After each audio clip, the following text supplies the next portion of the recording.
número de senadores y diputados. No hay presupuesto, de verdad, es el tema, ¿no? El tema, entiendo, ¿no? Creo, esta es mi humilde opinión, ¿no?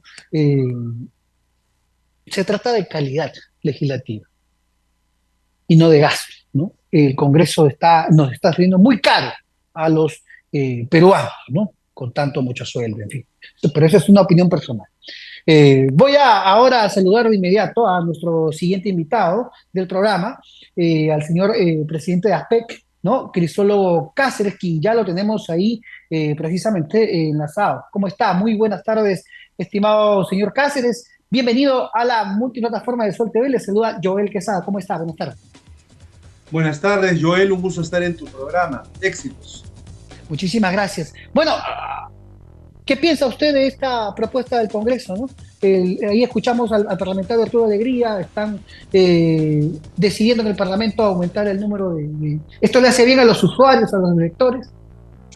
Bueno, yo lo que creo es que cualquier norma que implique una modificación constitucional debe ser discutida ampliamente, debe ser discutida de manera transparente y con la participación de todas las entidades y personas interesadas. Estamos hablando de modificar la Constitución, hecho que se ha dado muy frecuentemente durante este periodo legislativo, en el cual se han modificado docenas de artículos de la Constitución. La Constitución es una norma que, al ser la más importante de todo el ordenamiento jurídico, no puede ser discutida y apurada a toda prisa. Tiene que tomarse su tiempo y, de ser posible, permitir que la ciudadanía opine. Lo que vemos aquí son una serie de modificaciones que se están haciendo a todo vapor para tener un nuevo sistema con modificaciones sustanciales en cuanto a la bicameralidad, en cuanto a la posibilidad de que congresistas que no tengan la edad requerida puedan postular para ser senadores en el 2026, en cuanto a incrementar el número de representantes, etcétera, y todo a toda velocidad. Es decir, a mí y a toda la ciudadanía debería llamarnos esto a preocupación, porque realmente pareciera que se está diseñando un sistema que tiene pues ciertas características y que va a tener algunos beneficiarios muy concretos. Y si a eso le sumamos el hecho de proscribir los movimientos regionales, que son la expresión genuina del sentir de la población de determinadas circunscripciones que no se sienten representadas desde hace años por los partidos políticos tradicionales, entonces vemos que acá se está diseñando, reitero, a toda velocidad un sistema político nuevo que nos debería llamar a todos la atención por la celeridad y la poca transparencia y los argumentos tan endebles que se están utilizando. Pero ahí le hemos preguntado al congresista Arturo Alegría, ahora en el Congreso, escuchaba ahí, que ellos, bueno, el congresista Alegría dice que no estamos bien representados, es decir, entiendo, ¿no? De que tenemos un número menor de parlamentarios y que esto haría bien al sistema democrático y que no implicaría gastos, ¿no? Inclusive creo que en breve vamos a ir con Perú Libre, un representante de Perú Libre también están a favor de esto. O sea, no estamos bien representados, se necesita más congresistas, más senadores. Bueno, el ejemplo que él ponía, el congresista, acerca de que él tiene determinada región donde hay 6 provincias y que, por ejemplo, si quisiera visitar las 6 provincias en un día requeriría un helicóptero. Bueno, ese es un ejemplo, no sé, por decirlo menos, caricaturesco, ¿no? Porque no tienes que visitar las 6 provincias el mismo día. Al contrario, debería visitarlas una por una con calma para tomar conocimiento cabal de los problemas. Y en cuanto a que no genere mayor presupuesto, yo me reservo mi opinión al respecto y más bien expreso dudas, porque lo que estamos viendo es que al contrario, el Congreso está incrementando su presupuesto y además, merced a una sentencia del TC, se le está dando capacidad de gasto, ¿no? Entonces, pensar en esto es pensar en que eso es verosímil, bueno, por lo menos dudoso. Otro congresista me decía en el Parlamento bueno, el presupuesto no se iba no se iba a incrementar y que si había que hacer recortes, ¿no? Se tenía que prescindir de algunos trabajadores o de algunas comisiones en el Congreso. Más o menos esa era su óptica, ¿no? Pero bueno, ¿no? Vamos a ver qué es lo que dice, qué es lo que decide la Comisión de Constitución del Parlamento, ¿no? Y qué es lo que votan finalmente los parlamentarios. Pero evidentemente esto a los peruanos, ¿no? De a peso, usted le pregunta, ¿quiere más senadores, más diputados? Todo el mundo te va a decir que no, ¿no? Porque es un gasto. Pero en fin. Estamos conversando en vivo con Crisólogo Cáceres, presidente de ASPEC, ¿no? Lo hemos convocado por otro tema, pero ya que estaba con nosotros, era importante también escuchar su posición sobre este. ¿Qué hacer, señor Crisólogo Cáceres? ¿Qué le aconsejan ustedes desde la asociación que usted representa a los usuarios, precisamente, por vuelos cancelados, por este tipo de problemas? ¿Cuál es la ruta a seguir? Lo que hemos visto en el aeropuerto, Jorge Bueno, Chávez. lo que hemos visto es que el sistema de luces se apagó. Y luego hemos visto las explicaciones que ha dado tanto el ministro de Transporte como el presidente de Corpac. Y a decir verdad, todas esas explicaciones son insatisfactorias, por varias razones. Primero, el argumento de que esto fue un hecho fortuito no resiste el menor análisis. El Código Civil define con claridad qué se entiende por hecho fortuito de fuerza mayor. Y es un hecho imprevisible e irresistible. No tienes cómo oponerte a ese hecho. Por ejemplo, un naufragio, por ejemplo, un maremoto, por ejemplo, un terremoto, por ejemplo, un huaico. Eso es un hecho fortuito. No lo pudiste ver venir.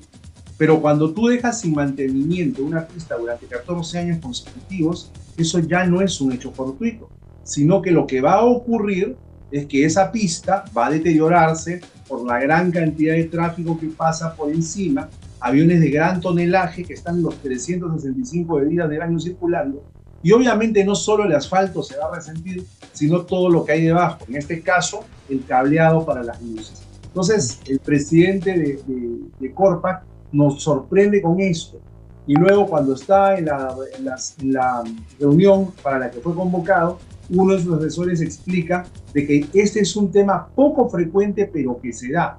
Ajá, es poco frecuente pero que se da, o sea, hay antecedentes.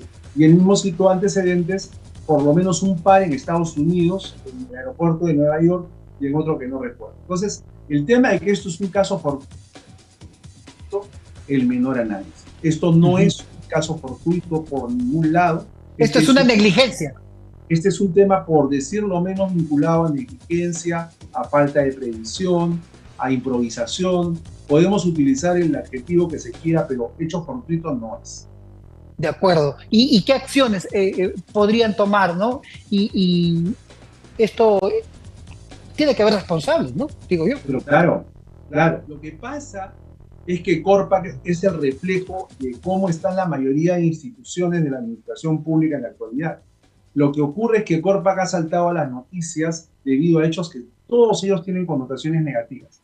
Ejemplo, la huelga de los controladores aéreos de hace año y medio, en un día feriado, cuando dejaron a cientos de pasajeros varados. Otro caso, la muerte de 2 bomberos en la pista de aterrizaje precisamente que acudieron y que no recibieron las indicaciones adecuadas por parte de los técnicos de Corpac. El nombramiento de los miembros del consejo directivo y de la junta de accionistas sin que sepamos a ciencia cierta si cuentan con la experiencia y los pergaminos debidos. En fin, la falta de personal suficiente técnico que pueda hacerse cargo de situaciones de este tipo, la falta de un protocolo de acción frente a situaciones como esta. Es decir, es un cúmulo de hechos que pintan que Corpac es una entidad que está haciendo agua por todos lados, y por tanto el pedido de ASPEC es que se declare en emergencia y que se reestructure totalmente. No ¿Qué puede debe ser. pasar qué debe pasar con el ministro, señor Crisólogo Cáceres, o el ministro Raúl Pérez Reyes? Bueno, el ministro es el responsable político del portafolio, y si tiene que asumir responsabilidades políticas y decirle hacerlo o no hacerlo, esa es su decisión. Pero yo creo que es claro que aquí estamos frente a una situación en la cual lo menos que se podría hacer es que el directorio ponga su cargo a disposición o presente su renuncia de manera irrevocable. Pero más allá de eso, hay que buscar soluciones. La primera, que hay que reestructurar Corpac. Ahora, lo que se refiere a los afectados, estamos hablando, según noticias periodísticas, de cerca de 9,000 personas afectadas. 9,000 personas afectadas de distintas nacionalidades. O sea, no es un número pequeño. Hay personas que tuvieron que llegar a Lima y acabaron en un aeropuerto suplente. Así es. ¿Y cuáles son accesorios. los derechos? ¿Cuáles son los derechos de estas personas, ¿no? Frente a Esas a este personas que, caso. por ejemplo, acabaron en un aeropuerto han tenido que pagar un bus para venir a Lima. Esas personas han tenido que pagar una noche de hotel en el lugar a donde llegaron. Esas personas, cuando han llegado aquí, han tenido que tomar un taxi para ir a sus domicilios. Son costos. ¿Quién los compensa? Hasta donde nosotros sabemos, Corpal no cuenta con una póliza de seguros, y Corpal, que es la responsable, que permita cubrir los gastos de los consumidores que se han visto afectados. Distinto es el caso de las aerolíneas, que sí cuentan con pólizas de seguro para cubrir este tipo de situaciones, porque si no, no podrían volar. Entonces acá estamos en una situación sui generis, porque las normas nunca pensaron de que la infraestructura del aeropuerto, en lo que se refiere a la operación aeronáutica, pudieran entrar en colapso como ha sucedido. Estamos en una situación totalmente nueva y nos damos cuenta de la fragilidad del sistema. Entonces, frente a esto, lo único que podemos hacer es decirles a los consumidores que utilicen las herramientas de las cuales disponen actualmente. ¿Y cuáles son esas herramientas? Básicamente la posibilidad de presentar reclamos. Es decir, el consumidor tiene que presentar reclamos ante el INDECOPI, que es la autoridad competente en materia de protección al consumidor, y ciertamente que hay una oficina de INDECOPI en el segundo piso del aeropuerto Jorge Chávez. Yo estoy seguro de que se han recibido muchas denuncias y vamos a ver qué es lo que hace el INDECOPI procesándolas todas ellas. Lo cierto es también de que nosotros con nuestro equipo de abogados estamos evaluando qué acciones legales tomar, porque esto no solo afectaba a 9.000 personas, sino que además ha dañado la imagen internacional del país. Entonces, argumentos como que soy nuevo, argumentos como que esto ha sido un caso fortuito cuando en realidad no lo es, argumentos como que se trataba de un hecho imprevisible, y argumentos finalmente que podemos interpretar como el silencio de Corpa que reacciona a los usuarios, porque hasta donde yo conozco, no sé si tú conoces, hay algún pronunciamiento de Corpa sobre lo que va a hacer en relación a los usuarios. Entonces todo eso constituye un cúmulo de hechos que realmente demuestran la falta de preocupación por los derechos del consumidor. Totalmente clarísimo, ¿no? Bueno. He entendido al presidente de la Asociación Peruana de Consumidores y Usuarios, ASPEC, que es Hugo Cáceres, que de momento los usuarios, pues, para que alguien les retribuya, les devuelva sus gastos, ¿no? Sus noches de hotel, sus pasajes extras, va a ser bastante complicado, ¿no? Va a ser Pero largo, va va a a ser ser largo. largo porque cuando presenten los reclamos ante el INDECOPI, a resultas de ello, el INDECOPI seguramente iniciará un procedimiento y esos procedimientos pueden tardar varios años y además se pueden llevar luego de que acaben al Poder Judicial. Entonces, el resarcimiento inmediato a los consumidores es en este momento algo que no se puede asegurar. Clarísimo. Muchísimas gracias,